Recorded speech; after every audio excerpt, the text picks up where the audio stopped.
마음은 심란하고 정신은 어디 가출한 듯이 하루하루를 살고 있습니다. 저는 진해에 사는 31살 남자이고 동갑내기인 와이프와 지내고 있었죠.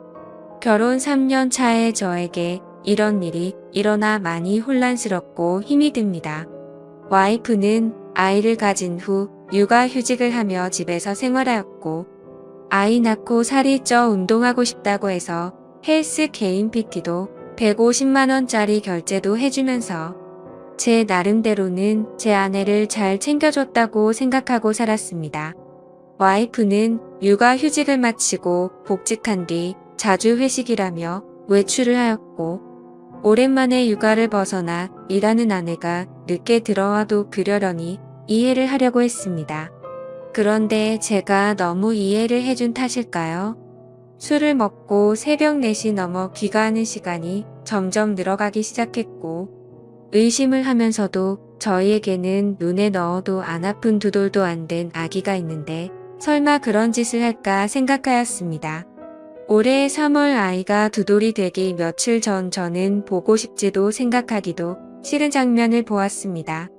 빌라 2층 베란다에 있는데 어떤 남자와 와이프가 함께 빌라 입구로 오더니 남자가 제 와이프에게 목에 멍자국 잘 가려라는 말을 하는 걸 들었습니다.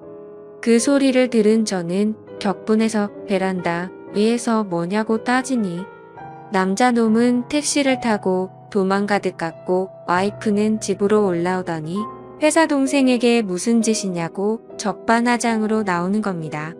아내는 술도 안 먹었다고 하는데 술 냄새가 났고 그 상태로 아기가 자고 있는 곳으로 가려고 해서 저는 그 몸으로 어딜 가냐고 화를 냈습니다. 그러고는 화장실에 들어가서 안 나오길래 장모님께 먼저 전화를 걸었고 팔은 안으로 굽는다고 장모님은 그럴 애가 아니다 라고 반복해서 말을 하시더라고요. 제가 장모님께 전화하는 걸 들었는지 와이프는 밖으로 나와서 장모님과의 통화를 끊어버리더니 나도 숨 좀 쉬고 살자고 하는 겁니다. 솔직히 와이프는 주간 야간을 번갈아가며 일을 하는 회사였었고 저는 야간이 없는 병원 일을 해서 칼퇴가 가능해서 애를 돌보는 건 온전히 제 몫이었습니다. 저는 5시 반 퇴근이라 어린이집에서 애를 데려오는 것도 제가 했고 집에 데려와 애를 씻기는 것도 밥을 먹이는 것, 재우는 것 그 모든 걸 제가 다 했습니다. 힘들지 않았다면 거짓말이겠지만 애를 제대로 돌보지 않는 아내에게 이교대하니까 힘들겠지 하면서 제가 다 했습니다. 와이프는 간혹 저와 함께 쉬는 날이면 2살인 애한테 계속 TV를 보여주며 혼자 놀게 두었고 와이프는 핸드폰만 만지작거리는 게 일쑤였습니다. 술 먹고 들어온 그날 저와 말다툼을 하고 와이프는 집을 나갔고 그날 집에 들어오지 않았습니다.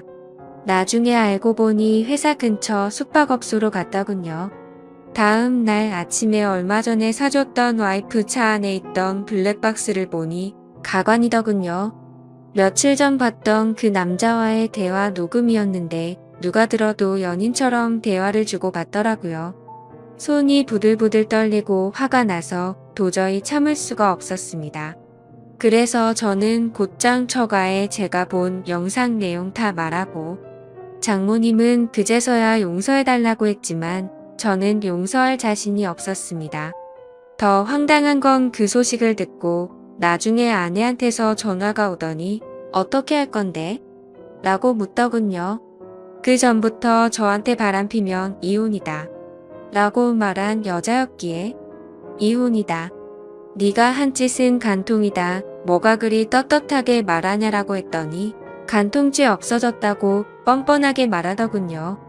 그래서 저는 더 이상 이 여자와 살면 안 되겠다는 생각에 애기 데리고 나와 현재 본가로 들어와서 살고 있습니다. 이혼 준비하면서 와이프에 대해 이리저리 알아보니 대단하더군요. 전 직장에서 양다리 걸치고 그중 한 남자한테는 몇백만 원 빌린 뒤에 잠수 타버리고 대부업에 손대서 추심 들어올 뻔한 적도 있고 그랬다더군요. 도대체 왜 결혼 전에 그걸 알아볼 생각을 못했을까 후회도 되었고, 결혼 전에 알았다면 얼마나 좋았을까 싶었습니다. 그리고 와이프가 만나는 남자에 대해서도 녹음된 이야기를 들어보니 작년에 군대 전역한 젊은 놈이더라고요. 그놈은 뭐가 좋다고 유부녀랑 놀아났는지 참 어이가 없습니다. 심지어 녹음된 날짜들을 보면 아이 영유아 건강검진, 예방접종을 예약한 날도 그놈과 먹고 노느라고 가지 않았습니다. 아이 태아 보험료도 1년 내고 그 다음 아예 넣지를 않아 실효되었더군요. 저는 알아서 잘 넣고 있는 줄만 알았습니다. 와이프는 저에게 정확한 월급에 대해 이야기를 해준 적이 없어. 거의 생활비는 제 카드로 결제를 했던 상황이라 와이프의 카드 내용을 제가 잘 몰랐습니다. 그런데 그제서야 와이프의 카드 결제 내역을 보니 정말 한숨만 나오더군요. 한 달에 월 250만 원은 넘게 쓰고 있었고 벌써 카드 한도 초과까지 썼더라고요. 그런데도 그놈 자취하는 곳 주위에서 이불집에서 74만 원치를 긁었더군요. 무슨 같이 살림 차릴 생각인지 생각조차 하기가 싫었습니다. 아무튼 그 여자비 때문에 협의 이혼하고 있습니다. 복수하고 싶은데 명예훼손이니 뭐니 피해자를 위한 법은 없더라고요. 회사에 이것들 이름 다 까발리고 싶지만 제게는 아이가 있기에 제가 범죄자가 되면 안 될 것 같아 참고 있습니다. 아이는 엄마의 정을 받고 자라지 않아 다행인지 엄마를 찾지 않고 잘 지내고 있습니다. 왜 가해자들은 저렇게 웃으면서 지내는데 피해자인 제가 이렇게 힘들어야 하나요? 대한민국 법은 가해자를 위한 법인 것 같습니다. 중구난방으로 적었습니다. 긴 글 읽어주셔서 감사합니다. 다음은 후기 내용입니다. 안녕하세요, 여러분들. 저는 이 글 쓴 이의 절친한 친구입니다. 친구에게 양해를 구해 계정을 빌려서 작성을 하고 있습니다. 제가 목격한 사실들을 얘기하기 위해서입니다. 저는 이 친구의 연애 시절부터 쭉 지켜봐왔습니다. 이 여자 때문에 항상 힘들어했습니다. 사람들 앞에서 무안 주는 거는 예사고, 친구의 친척들과 모이는 자리, 모처럼 대학교 친구, 고등학교 친구들이 모이는 자리에도 전화로 거기는 왜 갔냐, 지금 당장 집에 들어가라, 그럴 시간에 나를 보러 오라고 떼를 쓰고 화를 내고 욕하는 게 다반사였습니다. 제가 보기에도 집착이 병적으로 심했습니다. 친구들 커플끼리 놀러갈 때도 자기 맘에 안 드는 게 하나라도 있으면 바로 버스를 타고 혼자 집에 가버리고 집에 가서 전화로 화내고 욕하고 그러더군요. 더 웃긴 일도 있습니다. 결혼식 전날 친구 커플들끼리 모였습니다. 분명히 그 여자한테도 얘기를 했고요. 임신 때문에 술을 마시면 안 되니 친구 보고 혼자 가서 놀라고 했습니다. 친구들끼리 재밌게 노는데 수시로 전화가 오더군요. 나 빼고 노니깐 재밌냐고 하면서 집에 빨리 안 들어가냐고, 뭐 하는 짓이냐고 온갖 소리를 지르더라고요. 옆에서 통화를 듣고 있던 저희 친구들도 다 황당했습니다. 분명히 같이 가자고 얘기도 했었고 허락을 했었으니깐요. 아무튼 그날 또 여러분이 생각하시는 대로 또 싸웠습니다. 그래도 다음 날 결혼식이니 잘 풀리길 바라면서 집으로 귀가를 했죠. 결혼 후에는 제 친구한테 심한 말을 많이 했습니다. 특히 친구 부모님을 무시하기 일쑤였습니다. 너희 집에서 해준 게 뭐가 있냐부터 시작해서 너희 집이 그렇게 잘났냐 등등. 뭐 흔히 얘기하는 시댁 구박 그런 건 옆에서 볼 때 전혀 없었습니다. 친구 어머니께서는 그 여자가 전화하기 전까지는 절대 하지 않으셨습니다. 할 말이 있으시면 친구를 통해서 하였지만 그것 또한 집안 행사 관련 말씀이셨습니다. 그리고 이 여자는 모정이라고는 찾아볼 수가 없었습니다. 친구에게 들은 얘기도 있지만 제가 친구 집에 놀러가서 본 장면도 있죠. 애가 엄마가 봐주지 않는다고 스스로 토를 하고 했습니다. 심지어 막 걷고 뛰기 시작할 때 거실에서 뛰며 잘 놀고 있는 애를 주위에 장난감이 많이 널브러져 있는 상황임에도 전혀 신경도 쓰지 않는 것 같아 보였고 애가 침대에서 떨어져 피가 나도 뭐 이 정도면 괜찮다 하면서 그냥 TV 보러 가더군요. 참 이게 엄마라는 사람이 할 짓인지 싶었습니다. 불륜 이후 친구가 많이 힘들어할까봐 제가 계속 붙어 있었습니다. 그 당시 친구의 눈은 거의 돌기 직전이었으니깐요. 혹시나 사고를 칠까봐 혼자 둘 수가 없겠더라고요. 위에 친구가 작성한 글에도 있지만 그 사건 다음날 전화가 왔습니다. 예, 그때 제가 옆에서 다 들었죠. 간통죄 없어졌다. 갈 때까지 가보자. 오히려 적반하장으로 그 여자가 먼저 이혼 조건을 걸더군요. 그리고 이틀 후 법원에서 만났습니다. 친구는 도저히 혼자 갈 자신이 없다고 하면서 같이 동행해달라고 부탁을 해서였죠. 처음에는 친구 혼자 법원에 들어갔다가 주차장에서 기다리고 있는 저한테 전화가 와서 같이 있어달라고 하더군요. 무슨 일이지 싶어서 가봤습니다. 이 여자 정말 대단하더군요.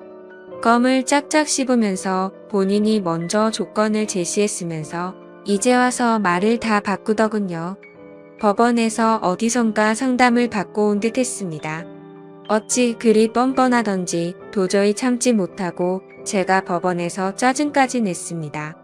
오히려 친구는 차분해졌으나 제가 눈이 돌아서서 친구가 오히려 저를 말렸습니다. 작성하다 보니 다시 화가 날 정도로 상종 못할 인간이었죠. 제 친구 정말 많이 힘들어했습니다. 본인 일 아니라고 쉽게 말하시는 분들 익명이라고 그러지 않으셨으면 좋겠습니다. 제 친구에게 많은 격려와 위로 부탁드립니다. 감사합니다.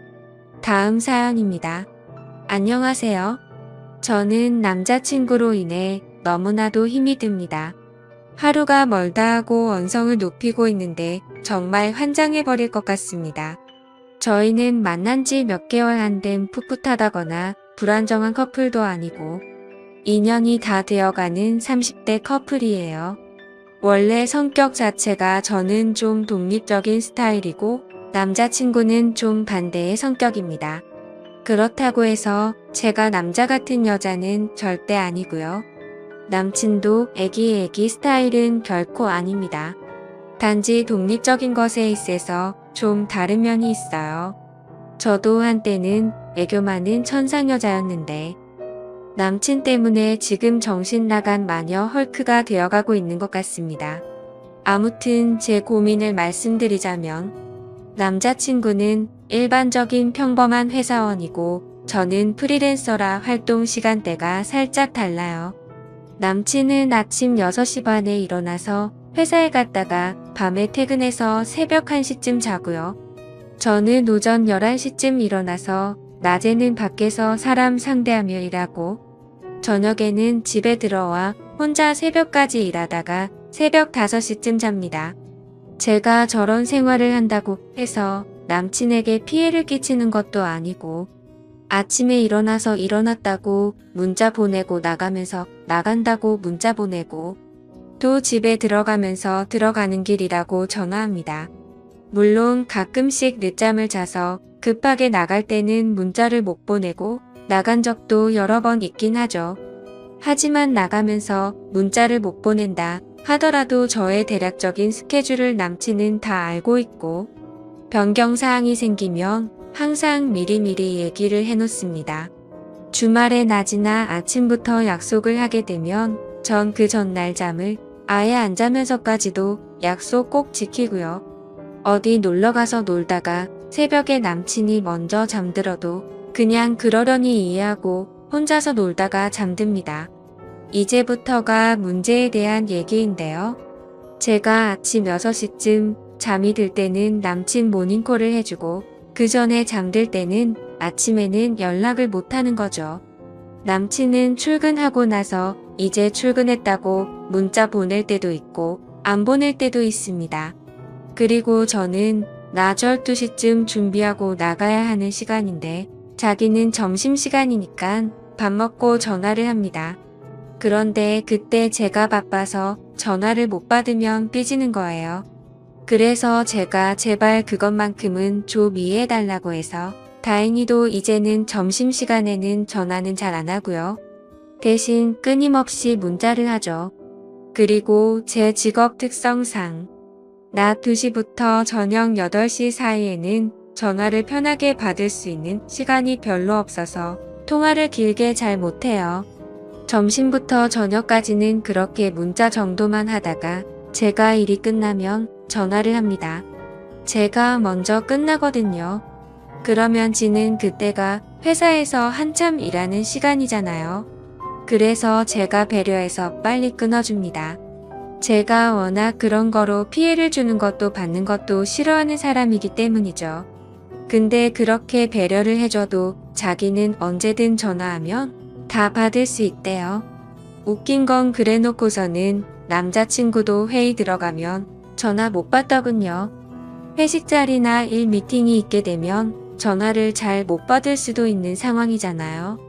근데 그거 가지고 뭐라고 하길래 너는 그럼 네 상사랑 단둘이 얘기하고 있는데 내 전화 받을 수 있냐니깐 그렇답니다. 그래서 답답한 마음에 말했습니다. 그래 물론 받을 수야 있겠지. 근데 난 네가 그런 상황인 걸 알면 너처럼 붙잡고는 안 있는다고 그냥 빨리 끊어준다고. 눈치채셨겠지만 얘는 제가 일적으로 사람들이랑 있을 때도 전화해서는 제가 미안한데 나 지금 중요한 얘기 중이니까 이따 전화할게 하면 전화를 안 끊습니다. 보통은 그렇게 하면 아응 하고 바로 끊잖아요. 근데 뭔가 다른 얘기를 계속합니다. 어딘데? 언제 끝날 것 같은데? 등등. 결국에는 저도 참다 화가 나서 밖으로 나가서 화를 내죠. 어찌 보면 결국은 남자친구가 원하는 대로 통화를 하게 되는 거죠. 아무튼 그 문제 가지고도 피 터지게 언쟁을 벌였었는데 지금은 그 문제는 어느 정도 해결이 되었어요. 중요한 건 제가 지금 그것 때문에 그러는 게 아니라는 거죠. 그래요. 저건 어찌 보면 이해할 수도 있어요. 걱정될 수도 있으니까. 궁금할 수도 있으니까. 100번 참고 양보해서 거기까진 이해하겠는데 문제는 밤에 하는 통화입니다. 아까 말씀드렸듯이 제가 먼저 일이 끝나고 집에 들어가면서 통화할 땐 일찍 끊어요. 그리고 나서 자기가 퇴근하면서 들어간다고 전화가 오죠. 그럼 또 짧게 통화하고 끊어요. 그리고 나서 남친이 집에 도착하면 또 전화가 옵니다. 그때가 이제 많은 얘기를 할 수 있는 시간인 거죠. 근데 저는 그래요. 전화를 하다가 할 말이 떨어졌는데 그냥 전화통 붙잡고 있는 시간이 너무 아깝고 왜 그렇게 있어야 하는지 이해도 안 되더라고요. 그렇다고 제가 말이 없는 사람이 아니라 저 말하고 대화하는 거 좋아하는 사람입니다. 거의 대부분 제가 훨씬 얘기를 많이 하죠. 그 이유가 제가 말하는 걸 너무 좋아하는 사람이라 나만 하고 싶어서 주구장창 저만 떠드는 게 아닙니다. 저는 말하는 것도 너무 좋아하고 들어주는 것도 너무 좋아해서 친구들 카운셀링 담당일 정도예요. 지가 전화했는데 별 얘기를 안 하니깐 제가 그냥 분위기 유지하려고 계속 떠드는 것뿐이에요. 사람이 얘기를 하다 보면 이 얘기가 끝날 쯤이면 상대방이 대화를 이어서 해나가거나 다른 얘기를 하거나 할 말 없으면 끊는 거 아닌가요? 근데 제가 말을 다 하면 그냥 가만히 있습니다. 몇 초 동안 정적이 흘러도 아무 말이 없을 때 그 시점에서 제가 슬슬 마무리를 짓고 그럼 좀 쉬고 있다가 자기 전에 전화해 이러면 삐지는 겁니다. 왜 자기랑 전화를 끊으려고 하냐고 합니다. 진짜 그때까지 계속 제 얘기만 듣다가 그 문제를 걸고 일어나면서 그걸 자신의 대화 화두로 시작하는 거죠. 혹은 제가 자기 전에 통화하자는 말이 끝나고 또 몇 초간 뜸을 들이다 겁나 깊게 한숨을 쉽니다. 진짜 그 한숨 쉬는 거 들을 때마다 복장이 터집니다. 진짜 말 그대로 환장할 것 같습니다. 한두 번 이러는 거 가지고 제가 환장할 것 같은 거면 제가 이상한 여자겠죠. 근데 매일 밤 저럽니다. 제가 좋게 얘기도 했어요. 아니, 통화를 계속 하고 싶으면 너도 네 얘기를 좀 해라. 네가 전화하면 네 원하는 대로 전화통 붙들고 네 원할 때까지 수다를 떨어줘야 하는 그런 말하는 인형도 아니고 할 말이 없어지면 전화는 끊을 수도 있는 거 아니냐. 그리고 이미 말씀드렸지만 저는 집에 와서도 일을 하는 사람이거든요. 그렇다고 제가 매일 밤 처음부터 전화 안 받아 버리는 것도 아니고 받자마자 끊자고 한 것도 아니고 전화 제대로 받고 얘기도 했고 그런데 상대방이 말이 없으면 당연히 끊는 거 아닌가요? 제가 그렇다고 상대방 무한하게 싸가지 없이 갑자기 툭 끊어 이러는 것도 아니에요. 근데 지 머릿속에는 그저 제가 일 때문에 자기랑의 통화를 빨리 끊는다고 밖에는 생각하질 않습니다. 저는 계속 대화를 이어나가려 해도 이어나가지지가 않으니깐. 그럼 좀 쉬다가 이따 전화하라고 한 것인데 자기는 내가 일에 환장해서 자기 따위는 보이지도 않는다고 생각하는 거예요. 아니 그리고 설사 진짜 일 때문이라 하더라도 그게 이해 못 해줄 만한 일입니까? 그렇다면 더 이해해줘야 하는 것 아닌가요? 저 프리랜서라 평일에 쉴 때도 많고 주말에도 일해야 할 때도 많습니다. 근데 항상 주말만큼은 남친 생각해서 비워두고 평일을 혼자 보내게 된다고 일하는 남친 붙잡고 징징거리지도 않습니다. 그럼 평일에 일하느라 못했던 얘기는 주말에 만나서 할 수도 있는 거잖아요. 진짜 거기서부터 틀어진 건데 죽었다 깨어나도 그걸 인지하지를 못합니다. 이 똑같은 얘기를 한 수백 번 했어요. 그러다 보니까 언젠부턴간 막말이 나오기 시작하더라고요. 전화 못해 죽은 귀신이 붙었냐고 도대체 왜 이러냐고. 심지어는 제가 남동생이 있는데 얼마나 그 꼴을 많이 봐왔으면 형님도 참 이상하시다고. 누나가 어이없이 갑자기 뚝 끊으려는 것도 아니고 충분히 언지를 주고 자연스럽게 얘기하던데 도대체 왜 그러시는 거지? 제 동생 항상 남친 편인 아이입니다. 근데도 저렇게 얘기하더라고요. 동생이랑 밥 먹으려고 식탁에 다 차려놓고 먹으려는데 전화 와서는 뭐 하냐길래 동생이랑 밥 먹으려고 하면 하고 가만히 있습니다. 그래서 먹고 전화할게 하고 끊으려 하면 또 몇 초 뒤 깊은 한숨. 진짜 빡칩니다. 그러면 남친은요? 이럽니다.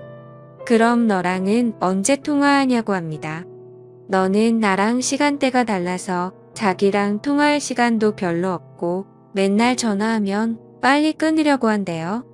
그래서 제가 네 말대로라면 그렇게 우리가 통화를 안 하는 사이라면 내 동생은 너랑 나랑 통화하는 걸 보지도 못했어야 정상인데 이젠 걔조차도 지긋지긋해하기 시작했다고.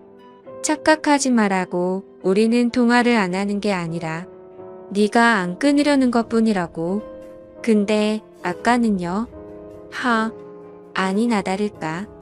또 똑같은 얘기 나오게 하더니 이번에는 자기가 하려던 말이 있었는데 네가 그렇게 사납게 나오니까 하려던 말이 쏙 들어갔다네요. 그래서 제가 그랬습니다. 이게 닭이 먼저인지 달걀이 먼저인지도 아니고 순서는 똑바로 하라고.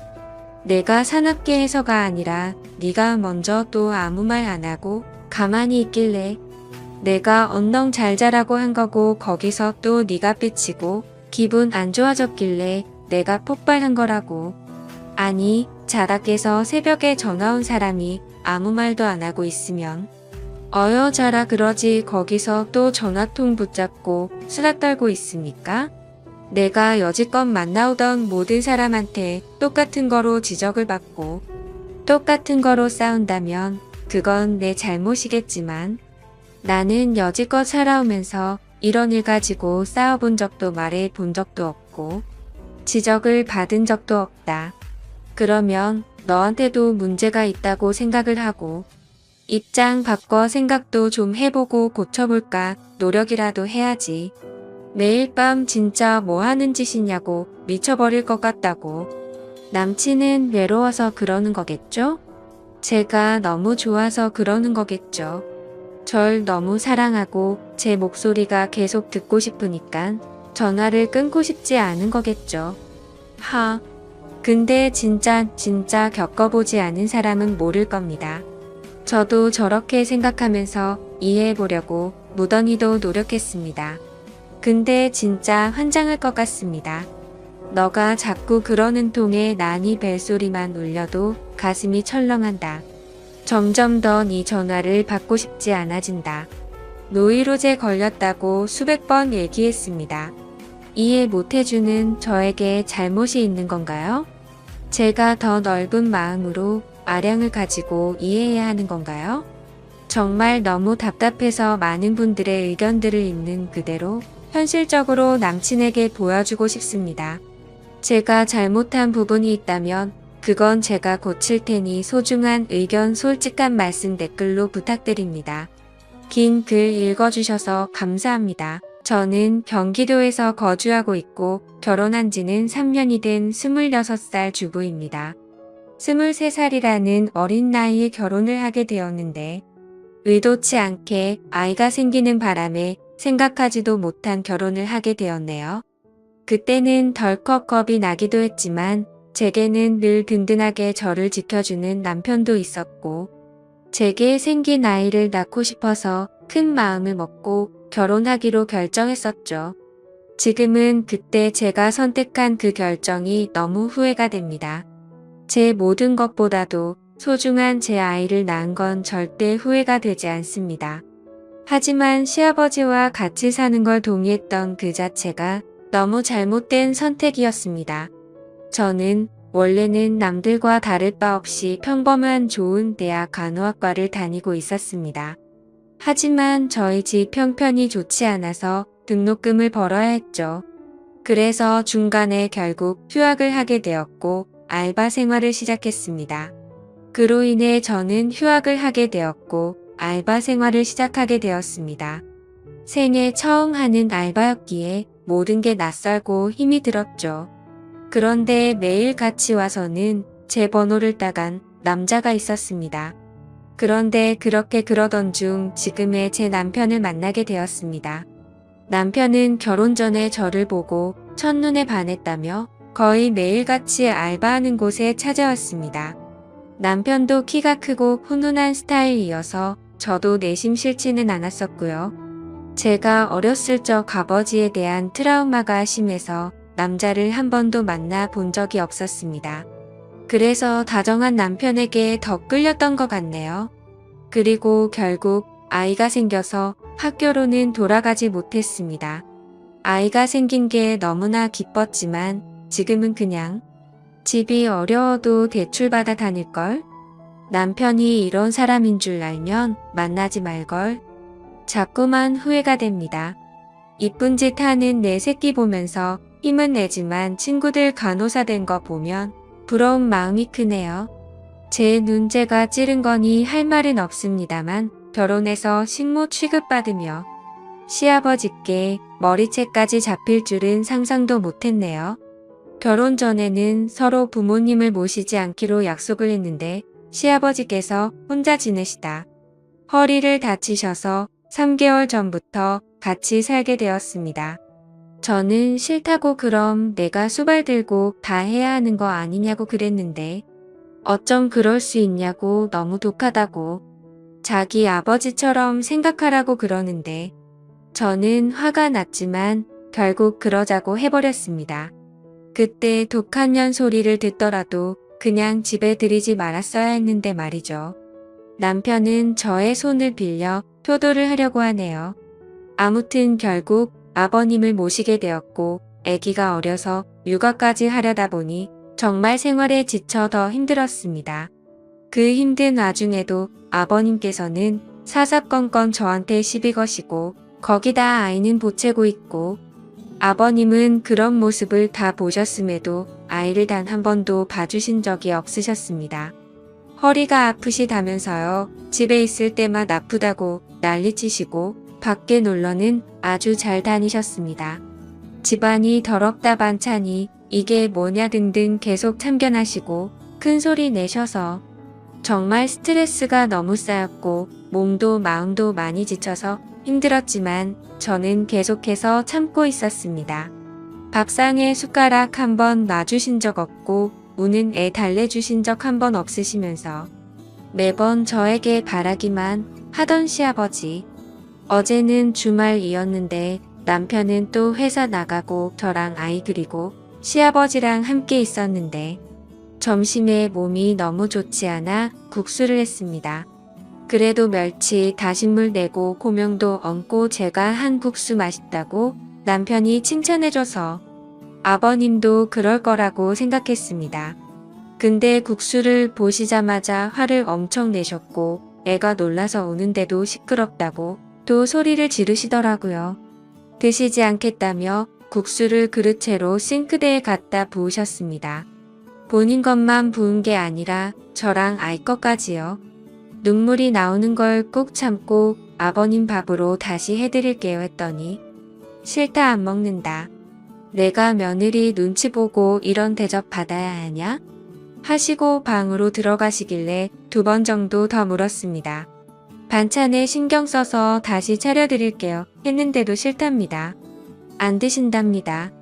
그래서 애기 밥은 먹여야 하고 다시 하기엔 이미 마음이 너무 지쳐서 힘이 쭉 빠져 있었습니다. 결국 애기가 치킨 먹고 싶다고 졸라서 치킨을 시켰습니다. 치킨 시키고 아버님 치킨 시켰는데 치킨이라도 좀 드시죠 이따 오면 아버님 나오세요 라고 했는데 자기는 이미 저 때문에 마음이 상했고 어떤 것도 안 먹겠다고 말 걸지 말라고 하시더군요. 그래서 솔직히 너무 화나고 지쳤습니다. 아무리 잘하려고 애쓰고 집안 청소도 엄청 깨끗이 하는데도 트집을 잡으셨고 남편은 그걸 알면서도 도와주지도 않더군요. 아무튼 시간이 지나 치킨이 도착했고 아버님께 드시라고 말씀드렸는데 대답도 하지 않으시더군요. 그래서 어쩔 수 없이 아기랑 먼저 치킨을 먹었습니다. 애는 조금 먹다가 TV 본다고 거실로 나가고 저 혼자 주방에서 먹고 있는데 시아버지 얼굴 시뻘개져서 나오시더니 제 머리채를 바로 잡으셨습니다. 고얀년 2년 전년 하면서 머리채 잡고 흔드셨고 저는 너무 놀란 나머지 아버님을 밀쳤는데 아버님이 바닥에 넘어지셨습니다. 허리를 붙잡고 주저앉으시면서 욕을 하시더라고요. 너 가만 안 놔둔다고. 그래서 저는 너무 무서워서 머리는 산발이 된 상태로 그냥 거실에 있는 아이 들쳐매고 집 밖으로 뛰쳐나와서 택시 타고 친정 왔습니다. 지갑도 폰도 없어서 택시기사님께 빌려서 엄마를 불렀죠. 엄마는 무슨 일이냐며 깜짝 놀라 하셨고요. 남편에게 연락했지만 말이 안 통하더라고요. 그렇다고 아버님을 밀치고 나오냐, 혼자 두고 나오냐, 아무리 안 먹는다고 하셔도 그렇지 혼자 치킨 시켜 먹으니 좋더냐 등등. 이런 놈 믿고 제 미래 다 버리고 결혼한 건가 싶어 억울하고 미치겠더라고요. 엄마도 화가 많이 나셔서 이혼하라고 난리치셨습니다. 아버님이랑 남편이 잘못을 인정하고 아버님이 저희 집에서 다시 나가시지 않는 이상은 저는 그 집에 가지 않을 거고 남편이 계속 이런 식이라면 이혼할 겁니다. 제가 왜 수발 들고 머리채까지 잡혀야 하는지 아직도 이해가 안 갑니다. 엄마랑도 얘기 많이 해봤어요. 간호 공부. 아직 휴학 상태니까 복학할 수 있는데 두렵네요. 새로 시작하기가. 제가 잘할 수 있을까? 우리 애기랑 다시 시작할 수 있을까 걱정이 되긴 해요. 다시 공부는 시작하고 싶은데 엄마 허리가 안 좋아서 애를 봐주실 수 있을지 걱정도 되고요. 일단 여러 가지로 알아보려고요. 확실한 건 그 집에 시아버지가 있는 한 절대로 다시는 들어가지 않을 겁니다. 물론 시아버지는 2번 다신 상종 안 할 거고요. 걱정이 앞서지만 열심히 살아보려고요. 남편 고쳐 쓰긴 글러먹은 것 같으니 저라도 아이를 위해 정신 차리고 살아야겠습니다. 다음 사연입니다. 한동안은 넋이 빠져서 아무 일도 못하고 정말 송장처럼 지냈습니다. 아무에게도 말할 수 없어 인터넷에 글을 올린다는 사람들의 심정을 이제야 알 것 같네요. 1년 전 맞선으로 만나서 다른 사람들과 다르지 않게 평범한 연애를 했습니다. 맞선 당시 그 남자는 35살, 저는 32살이었습니다. 둘 다 혼기가 꽉 차 있는 상태에서 이루어진 만남이라 결혼 얘기는 연애 초반부터 자연스레 나오더군요. 좀 이른 감이 없지 않아 있었지만 둘 다 나이가 나이인지라 크게 이상하다는 생각은 안 들었어요. 그 남자와 저 둘 다 말수도 없고 성격도 조용한 탓에 재미있는 연애는 아니었지만 그 나름대로의 편안하고 잔잔한 연애를 했습니다. 상대방의 사생활을 존중하며 서로에게 되도록이면 간섭하지 않으려 했습니다. 좋은 취지로 사생활을 존중했던 부분들의 결과가 이런 식으로 나타나리란 걸 그때는 미처 몰랐네요. 그 사람에 대해 더 알아야 했고 눈치채야 했던 것을 못 보고 지나간 제 자신이 정말 한심스러웠습니다. 1년 정도의 연애를 하며 결혼에 대한 구체적인 얘기가 나올 때쯤 그 사람이 결혼 준비 시작하기 전 미리 말하고 싶은 게 있다고 했습니다. 저를 만나기 전에 결혼을 하려고 했던 여자가 한 명 있었는데 그분과는 결혼까지 이어지지 못했다고 하더군요. 왜 헤어졌는지 이유가 무척이나 궁금했고 또 이 사람이 굳이 이야기하지 않고 넘어가도 될 텐데 왜 이런 이야기를 나한테 꺼내나? 그저 양심 고백을 하는 것인가? 하는 생각이 들더군요. 나한테 얘기하는 게 양심 고백의 이유 말고 혹시 또 다른 이유가 있는지 물었습니다. 한참을 고민하길래 기다렸습니다. 고민하는 시간에 비해 돌아오는 대답은 짧았습니다. 그분이 자기에 있는 그대로의 모습을 못 받아줬다고, 이해하려고 노력하는 모습도 없이 그냥 헤어졌다고 말을 해주더라고요. 그래서 저한테는 모든 사람이 다 똑같을 순 없지 않느냐며 결혼 후 맞지 않는 부분에 대해서는 서로 잘 맞춰주고 이해해주며 살자고 말하고 싶었답니다. 당연한 얘기를 이렇게 고심 끝에 한다는 게 이상했지만 알겠다고 서로 노력하자고 하며 넘어갔죠. 그렇게 시간이 흘러 무사히 결혼식과 피로연을 마치고 피곤한 몸으로 신혼집으로 왔습니다. 결혼식 끝내고 정신없이 신혼여행을 가는 것보다 차라리 신혼집에서 하루 보내고 다음날 저녁 비행기로 가는 게 더 좋을 듯해서 결혼 다음 날로 여행 일정을 잡았습니다.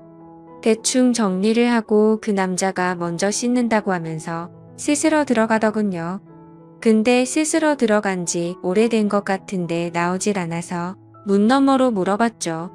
아직 멀었냐고 물어보니 다 됐다고 하더군요. 그리고 또 10분이 흘렀습니다.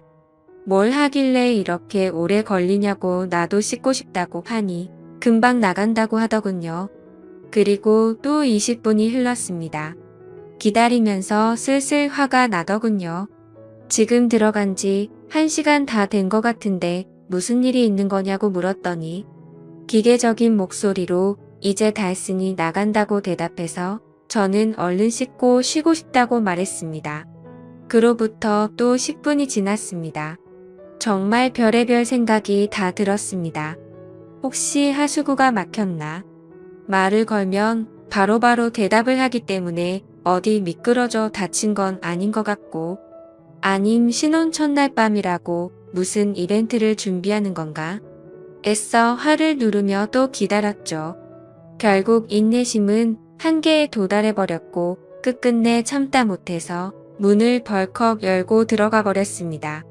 그런데 제 눈앞에 펼쳐진 광경에 너무나도 충격을 먹어서 얼음이 되어버리고 말았죠. 그냥 그때 느꼈던 감정을 어떤 말로도 표현할 수가 없을 정도였습니다. 화장실 안으로 들어가 보니까 말로 표현 못할 만큼 이상한 복장을 하고 있었고, 한 손에는 어디서 구했는지도 모를 이상한 걸 들고 변기 뚜껑 위에 쪼그리고 앉아 있더라고요. 뜨거운 물을 계속 틀어놨는지 안경엔 김까지 서려 있어서 더 충격적이었죠. 솔직히 처음에는 이 상황이 이해가 되지 않아서 한참을 멍하니 서 있었습니다. 그러다 정신이 들어 소리소리 지르며 뛰쳐나와 그 길로 곧장 친정집으로 도망갔습니다. 몸이 사시나무처럼 떨리고 돈도 없어서 택시기사님 핸드폰 빌려서 엄마 보고 나와 달라고 했죠. 엄마와 아빠 남동생은 저한테 둘러앉아 도대체 무슨 일이냐고 다그쳤지만 1시간 동안은 울면서 아무 말도 못했습니다. 시간이 지나고 차츰 마음이 가라앉혀지고서야 일단 나를 보호해주는 가족과 같이 있다고 생각하니 조금 안정이 되더군요. 그때를 다시 생각하고 싶지 않았지만 정말 어렵게 그 상황과 그 얘기를 꺼냈습니다. 얘기를 듣고 아빠는 바로 그 변태 새끼 부모님께 전화해서 상황을 알렸고 엄마는 저를 껴안으며 같이 우시고 아빠랑 남동생이 그 자식 죽인다고 신혼집에 찾아갔죠. 하지만 신혼집에는 아무도 없었고 그 집에 제 물건이 있는 것조차도 역겹다고 생각해서 대충 제 집만 챙겨서 다시 오셨습니다. 결혼을 하기 전에 연애하면서 서로를 다 안다고 생각을 했었는데 그전에는 그 남자의 본성을 숨기고 있었나 봅니다. 아무것도 눈치채지 못한 제 자신이 정말 너무나도 한심합니다. 그 일이 있고 며칠이 지났는데도 아직 연락도 되지 않고 있고 아무런 조치를 취하지 못했네요. 혼인신고는 안 했지만 결혼식까지 올렸는데 말이죠. 정말 인생이 너무 허무하네요. 오늘까진 충격 속에서 송장처럼 보냈지만 내일은 변호사 만나서 법적으로 어떤 조치를 취할 수 있는지 알아보려 합니다. 제 사연을 읽어주셔서 감사드립니다. 다음 사연입니다. 안녕하세요. 저 이혼하려고 합니다. 제가 이 글을 쓰는 이유는 이혼하자는 사유가 말 같지도 않다는 남편놈 집안에 누가 말이 안 되는지 많은 분들에게 의견을 묻고 싶어서입니다. 남편놈과 저는 동갑이고 결혼 2년 차에 아이는 없습니다. 결혼할 때 시댁이란 곳에서 단 1원조차도 받지 않고 결혼을 했습니다. 오히려 시댁에서 혼수로 이것저것 바꿔달라고 요구를 했고 남편은 28살에 결혼하면서 정확히 3천만 원 들고 왔죠. 신혼집은 24평 전세 아파트인데 제가 모은 돈과 친정에서 도와줘서 장만하였습니다. 근데 남편 놈은 명의를 자기 이름으로 해야 한다고 난리치는 거 결혼 안 한다고 하니 명예 관련된 부분은 쏙 들어갔었습니다. 친정은 넉넉하진 않지만 부모님은 그동안 고생하시면서 노후 준비를 다 마치셨고 저를 마지막으로 모두 다 출가를 했습니다. 위로는 오빠가 2명 있고요. 아버지는 중소기업을 다니시다 퇴직하시고 엄마는 반찬 가게를 오래 하셨었는데 무릎에 물이 차 수술을 하시게 되면서 그만두셨습니다. 남편의 집에는 손 아래 여동생 하나 있습니다. 그 집안 어른의 사장이 노후는 아들이라고 생각하고 있고요. 그것 때문에 2년 동안 맞벌이하면서 겨우 1,000만 원 모았습니다. 그 집에 다달이 들어간 돈 따지면 정말 어마어마하더군요. 물론 돈 때문에 힘든 부분도 있지만 제가 이혼을 하려는 이유는 이 남편놈의 식구들이 저희 엄마를 자기들 식모로 안다는 겁니다. 신혼여행 후 그 집에 갔는데 굉장히 익숙한 맛의 음식들이 있었어요. 정말 맛있게 먹고 하루 자고 집에 왔는데 저희 신혼집 냉장고가 텅 비어 있었습니다. 엄마가 분명히 반찬에서 넣어놨다 했는데 그걸 말도 하지 않고 와서 싹 가져갔더라고요. 더 웃긴 건 반찬 담아줬던 통은 싱크대에 설거지도 안 하고 그대로 뒀더군요. 얼마나 납작이 두꺼운지 말도 없이 가져간 그 반찬 아무렇지 않게 저한테 내주다니 너무 황당했습니다. 솔직히 저 어릴 때부터 성질이 다혈질에 욱하는 기질이 있었죠. 그래서 그걸 보자마자 집에 가서 남편 놈한테 뭐라고 했습니다. 내 동의 없이 왜 함부로 비밀번호를 가르쳐줬냐고 한바탕 하고 분에 못 이겨서 남편네 집에 전화해서 이게 무슨 경우냐 하니 몸이 안 좋아 음식할 시간이 없었답니다. 그 집과 저희 집 차로 30분 거리인데 차라리 시키거나 외식을 하지 사돈이 해다 준 반찬을 훔쳐가다니요. 앞으로 이런 일 없었으면 좋겠고 오시더라도 저한테 미리 연락 주시고 오시라 했죠. 그깟 반찬 몇 개 가지고 유세 떤다기에 이런 꼴 보기 싫으시면 드시지 마시라 하고 전화를 끊었고 그날 남편 놈과 대판 싸웠습니다. 결국에는 남편도 나중에는 잘못을 인정하고 미안하다고 하더라고요. 그래서 저는 같은 일 반복되면 절대 가만두지 않는다고 못을 박았습니다. 그러다가 어제 낮에 일하는데 큰 새언니에게 전화가 왔습니다. 저한테 너무한 거 아니냐 다짜고짜 말을 하길래 저는 영문도 몰랐기에 무슨 말이냐고 되물었습니다. 그러자 왜 남편놈 집안에 일 있을 때마다 엄마를 데려다 일을 시키냐는 겁니다. 무슨 소리냐고 물어보니 지난번 신우라는 인간 집들이 때도 그렇고 오늘은 그 인간 시어머니 생신이라고 가셨답니다. 음식을 해준다고요. 그 얘기를 듣는 순간 눈이 뒤집혀서 일 던져두고 당장 그 인간네로 갔는데 거기서 본 광경에 눈 제대로 돌아갔습니다. 그 모녀는 소파에 앉아 TV를 보면서 저희 엄마가 해놓은 음식을 짐승처럼 먹고 있고 저희 엄마는 주방에서 겉절이 담그고 계시더군요. 식탁 위에는 여러 음식들 해놓은 것과 다른 재료들이 있더라고요. 그 모녀 두 명은 저를 보더니 아무렇지도 않게 왔냐면서 대충 말하는데 분노가 폭발하고 말았습니다. 엄마에게는 뭐 하는 거냐며 당장 나가 있으라고 소리를 질렀고 해놓은 음식이며 재료며 다 던지고 엎었습니다. 뭐 하는 짓이냐면서 달려와서 소리치는 신우라는 인간을 너무 화가 나서 밀어버리고 무슨 이 따위 몰상식한 집구석이 있냐고 온갖 소리를 지르면서 말했습니다. 살다 얼마나 사돈이 우스웠으면 당신네들은 소파에 앉아서 TV나 보면서 먹고 있고 무슨 권리로 우리 엄마를 불러다가 일을 시키냐고 소리를 질렀습니다. 그리고 나서 곧장 남편이란 인간한테 전화해서 너 같은 놈이랑은 안 살 거니까 지금 당장 법원으로 오라고 소리를 질렀습니다. 너무 억울하고 화가 나서 눈물이 나더라고요. 뒤에서는 시어머니랑 신우가 뭐라고 막 소리를 지르는데 그 말을 무시하고 집을 나왔습니다. 엄마를 모시고 집으로 돌아가는 길에 도대체 무슨 생각으로 왜 그 집을 갔냐고 말하면서 왜 나한테 전화도 안 하고 그런 짓을 하고 있냐고 화를 내고 울었습니다.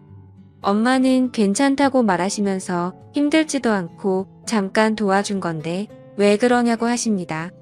얼른 돌아가서 잘못했다고 사과를 하라고 하시는데 싫다고 했죠.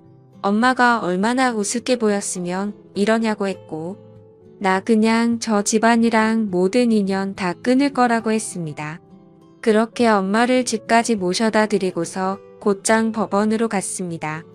남편은 아까 있었던 이야기를 들었는지 오지를 않더라고요. 다시 전화해서 소송 걸기 전에 오라고 당장 안 오면 가만 안 놔둔다고 소리 지르면서 말을 했습니다. 그리고 나서 1시간쯤 지나서 제 눈앞에 나타나서 한다는 말이 지 엄마한테 소리 지르고 동생 밀었냐면서 정신 나갔냐고 하길래 너무 화가 나서 남편놈 멱살을 잡으면서 말했습니다.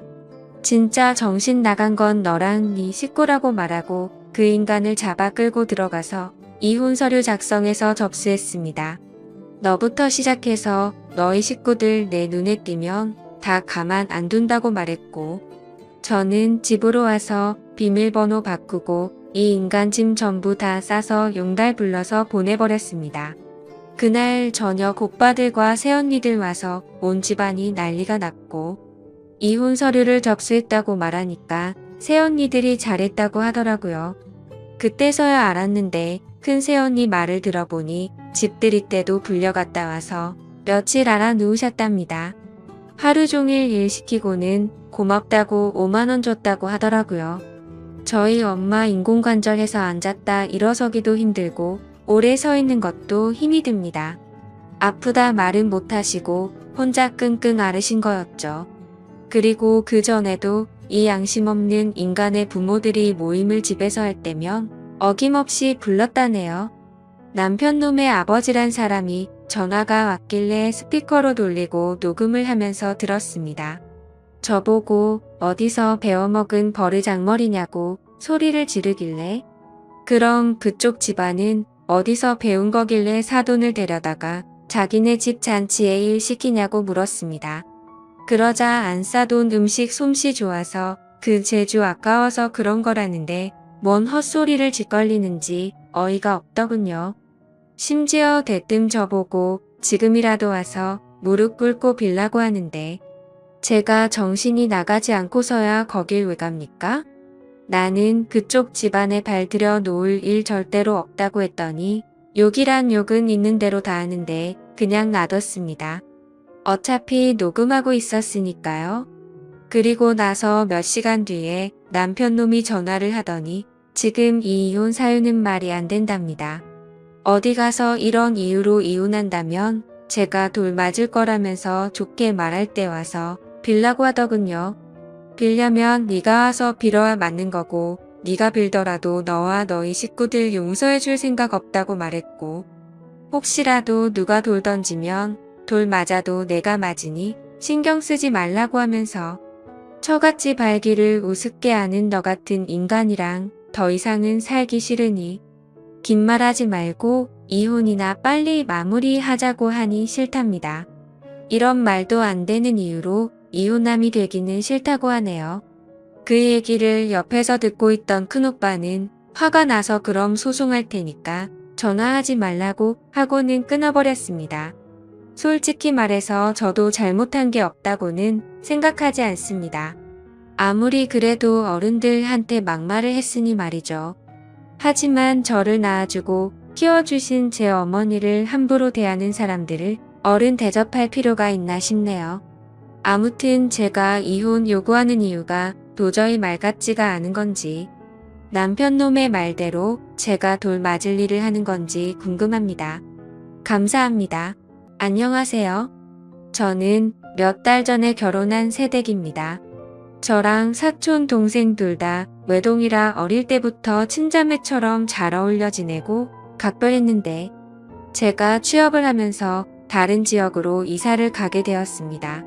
동생도 대입 준비에 대학을 다니느라 바빠서 못 본 지 꽤 됐지만 그럼에도 불구하고 생각할 때마다 참 이쁘고 기특한 동생입니다. 제 사촌 동생은 그 흔한 과외나 학원도 안 다녔는데도 불구하고 명문대에 입학을 했고 어디 하나 흠잡을 곳 없을 정도로 착하고 어느 곳 하나 빠지는 데가 없을 정도의 여동생이죠. 아무튼 각설하고 제가 결혼을 하는 결혼식 당일날 사촌 동생이었는데 정말 무난한 옷을 입고 왔는데도 불구하고 얼굴도 예쁘고 특유의 분위기가 있어서 그런지 그 정신없는 와중에도 누구냐고 물어보고 다들 참 예쁘다고 한마디씩 하더라고요. 그런 말을 들으니 내심 잘 자랐다 싶어서 기뻐하고 뿌듯해하던 와중에 결혼식 이후로 시어머니와 시이모님이 제 사촌 여동생을 소개시켜 달라고 난리입니다. 그것도 시이모님 아들한테 말이죠. 학벌이면 학벌 외모면 외모 어디 하나 빠지지를 않는 동생한테 자꾸 말도 안 되는 양아치 같은 놈을 들이대고 엮어달라고 해서 스트레스가 폭발할 지경입니다. 그냥 냉정하게 말해서 주제를 모르는 듯합니다. 아직 대학생이고 미래가 창창하니 안 된다고 거듭 말씀을 드려도 너무 집요하네요. 시이모님이 돈이 조금 많다는 거 하나의 부심은 어찌나 부리는지 사촌 동생을 상대로 가격 후려치기를 하는데 초반에는 그 얘기가 나올 때마다 쉴드를 쳐주던 신랑도 꼴 보기가 싫었을 정도입니다. 원래 그렇게 난감한 일이 있으면 중재를 해줘야 할 시어머니나 남편이 한번 소개시켜주면 좋지 않냐. 결혼한다는 것도 아닌데 뭐 어떠냐 그리고 결혼한다. 한들 촌수 보면 멀어서 상관없다고 하네요.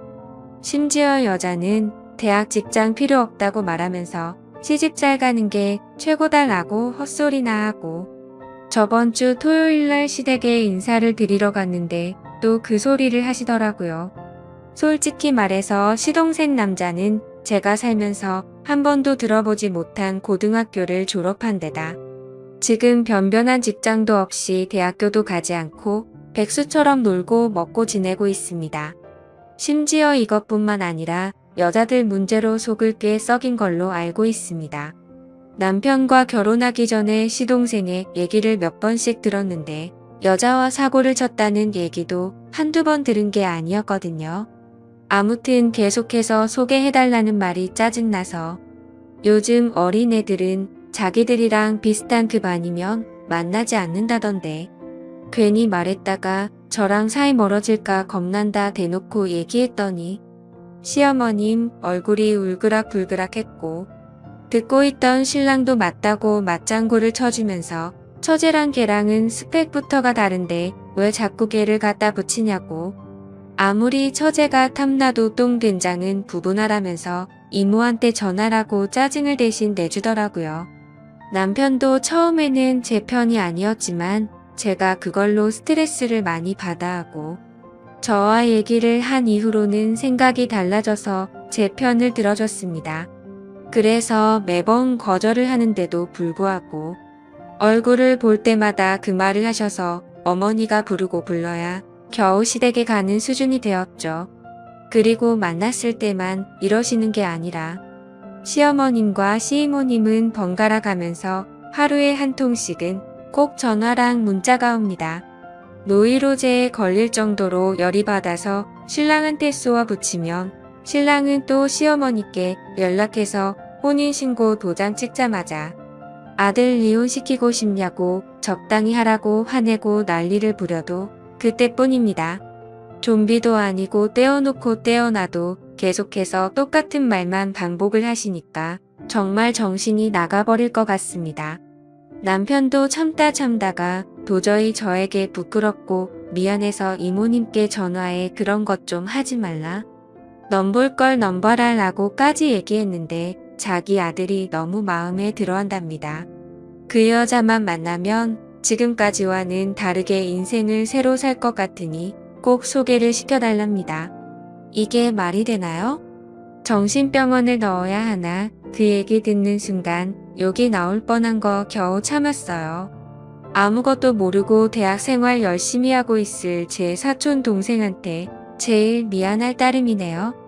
항상 신중하게 행동하고 생각도 깊어서 누구한테 보낸다고 하더라도 아까워 죽겠을 동생인데 괜히 저 때문에 자신도 모르게 이미지를 더럽히고 있는 것 같아서 짜증이 납니다. 솔직히 이 고민을 얘기하면 저까지 창피한 기분이라서 친정에 이 말도 못하겠고 답답해서 환장하겠네요. 남편은 여차하면 시댁에 아예 발길 끊자는데 이런 걸로 시댁에 안 가는 사람도 있을까요? 시아버님이 계신다면 발길을 끊더라도 괜찮겠지만 작년에 시아버님이 돌아가셔서 남편이 그렇게 하자는 걸 쉽사리 그러자고 할 수도 없습니다. 참 허수습만 나오네요. 결혼식 끝나고 신혼여행 다녀오자마자 시이모님이 전화와서 대뜸 사촌 동생이 만나는 사람 있냐고 물어보길래 그런 쪽으로는 전혀 생각도 못했던지라 없을 것 같다고 말했습니다. 그 이후에는 신랑이랑 입 맞춰놓고 같은 학교에 돈 많은 의대생이랑 좋은 만남을 가지고 있다고도 말했어요. 그런데도 의사 그런 거 다 필요 없다. 그것도 돈 벌기 위해서 하는 건데 남자는 돈 많은 게 최고다. 우리가 의사한테 대접받는다라는 엉뚱한 대답만 돌아오더군요. 솔직히 제가 알기로는 그런 말을 할 정도로 돈이 그렇게 많은 것도 아닙니다. 그럼 번호만 알려달라 번호만 주면 애들끼리 알아서 할 텐데 둘이 만나보지도 않았는데 왜 그러냐며 말하는데 이쯤 되면 얼마나 심각한 건지 감이 오시겠죠? 이 부분에 대해서는 대화가 전혀 안 되는 사람들이에요. 남들 말도 안 듣고 같은 말만 반복해서 하는 그런 고지식한 어른들이죠. 결혼하기 전 상견례 할 때는 말이 안 통하는 부분이 있는지 전혀 몰랐어요. 그때는 아버님 돌아가신 지 얼마 안 되었으니 어머니가 많이 외로우시겠다 생각을 했고, 딸만큼은 아니어도 자주 찾아뵈어야겠다 다짐했었습니다. 남편이 이렇게까지 적극적으로 제 편으로 돌아서 주지 아니었다면 아마도 저는 분명 이혼을 했을 거예요. 참 씁쓸하네요. 어떻게 해야 할지 좋은 의견 주시면 감사하겠습니다. 다음 사연입니다. 안녕하세요. 이제 결혼한 지 3개월 된 30대 초반 여자입니다. 시어머니 앞에서 진실을 말씀드렸다가 호되게 당하고 나서 그 상황이 이해가 되지 않아 이렇게 글을 적게 되었네요. 남편이랑 3년 연애하고 결혼하였습니다. 연애 초반 때부터 경제력 없는 남친 뒷바라지하며 살았네요. 친정도 넉넉하고 저도 프리랜서로 일을 빨리 시작했기에 제가 좋으면 그만이다 하고 별 생각이 없었죠. 만난 지 1년쯤 안 됐을 때 남친도 취업을 했고, 항상 제가 부담하던 데이트 비용도 남자친구가 60%, 제가 40% 이렇게 나눠서 데이트 통장도 만들었습니다. 그때는 결혼 생각도 없었기에 딱히 남자친구가 월급을 어떻게 쓰는지 별로 생각도 없었고 간섭도 하지 않았네요. 어쨌든 그건 남자친구의 돈이었으니까 말이죠. 하지만 막상 결혼 얘기가 오고 가자 알게 됐는데 남편이 시댁빚을 갚느라 모아둔 돈이 얼마 없는 걸 알게 되었고, 남자친구가 자기는 아직 준비가 안 된 것 같다며 결혼을 미루자고 하더라고요. 그때는 돈에 대한 장애물이 큰 문제가 되지 않을 거라고 생각을 했기에 결혼하고 모아도 된다고 말했고, 결혼해서 서로 돕고 사는 게 부부 아니냐며 이해를 해주었습니다. 그 과정에서 정말 감사하게도 저희 친정에서 집을 해주신다고 해주셨고, 그러면 제가 살고 있던 빌라를 팔고 그 돈을 드리기로 했었습니다. 제가 살던 빌라는 순전히 제가 열심히 일해서 모은 돈으로 산 집이었고요. 빌라가 크기도 작고 작업용 스튜디오에 침대만 있는 구조라서 신혼집으로는 맞지 않았습니다. 남자친구와도 상의 끝에 내린 결론이었고, 상황이 이렇다 보니 예단 예물도 전부 다 생략을 하게 되었네요. 그리고 서로 모아둔 돈을 합해서 그 밖에 들어가는 곳에 결혼 비용으로 쓰게 되었어요. 쉽게 말씀을 드리자면 시댁에선 어떠한 경제적 도움도 받지 못한 거죠. 남자친구가 여지껏 시댁의 빚을 갚느라 힘들어 하는 걸 알았기에 딱히 내색은 하지 않았습니다.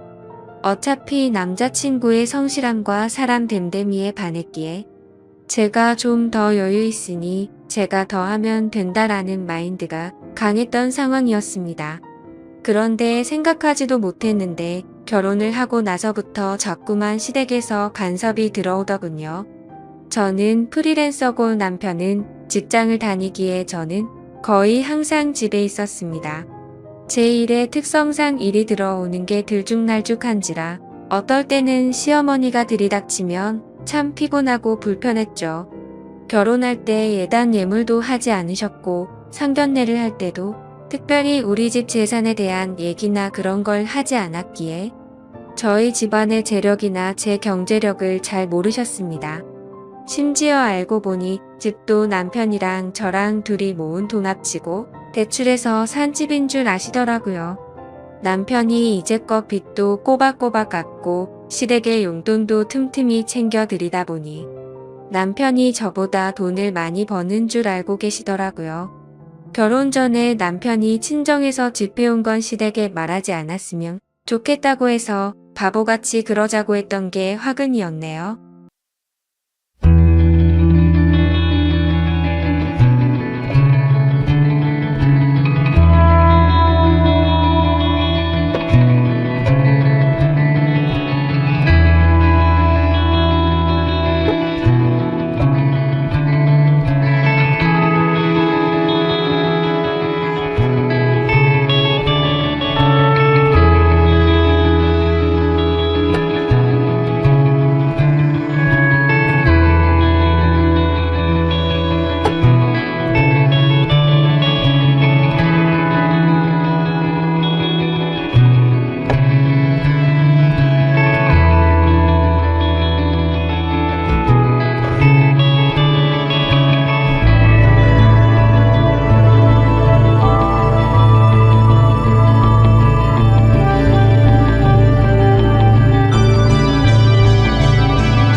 지금 어머니가 그렇게 당당하게 들어와 있는 집이 내가 산 집인 건 아시냐고 대들었습니다.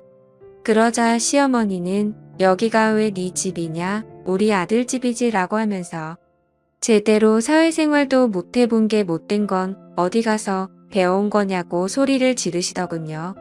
이미 화가 폭발해버린 저는 거침없이 말했습니다.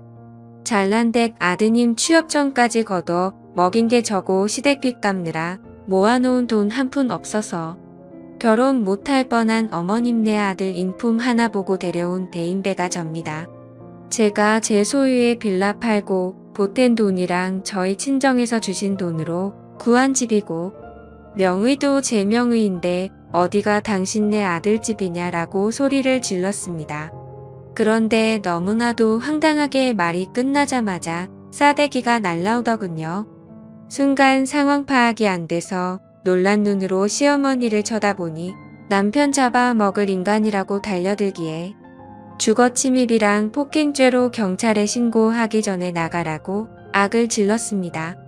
그나마 상황 파악이 된 건지 시누이가 시어머니를 끌고 나가더군요. 진짜 어이가 없고 가뜩이나 피곤했는데 뺨까지 맞아서 얼이 빠졌습니다. 그 길로 당장 남편한테 전화해서 지금 내가 누구한테 싸대기 맞았는지 아니냐. 시어머니가 나한테 남편 잡아먹을 인간이라면서 때렸다. 집 해온 것도 나고 경제적으로 도움 주고 있는 게 누군데 내가 이런 대접을 받아야 하느냐.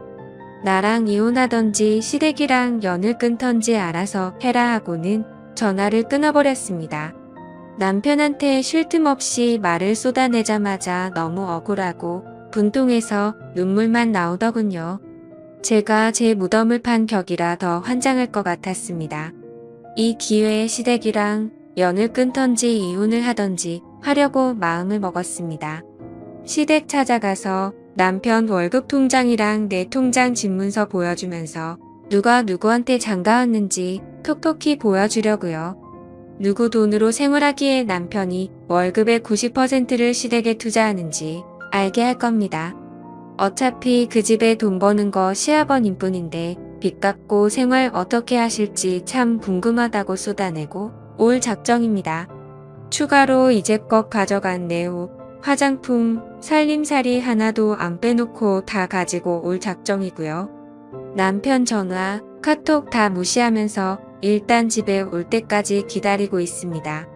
남편이 집에 오자마자 시댁에 갈 작정이고요. 정말 생각이 있는 남자라면 자신의 와이프가 뺨 부은 거 보고 어떻게 해야 할지 올바른 처신을 하겠죠. 지금까지 제 글을 읽어주셔서 감사드립니다.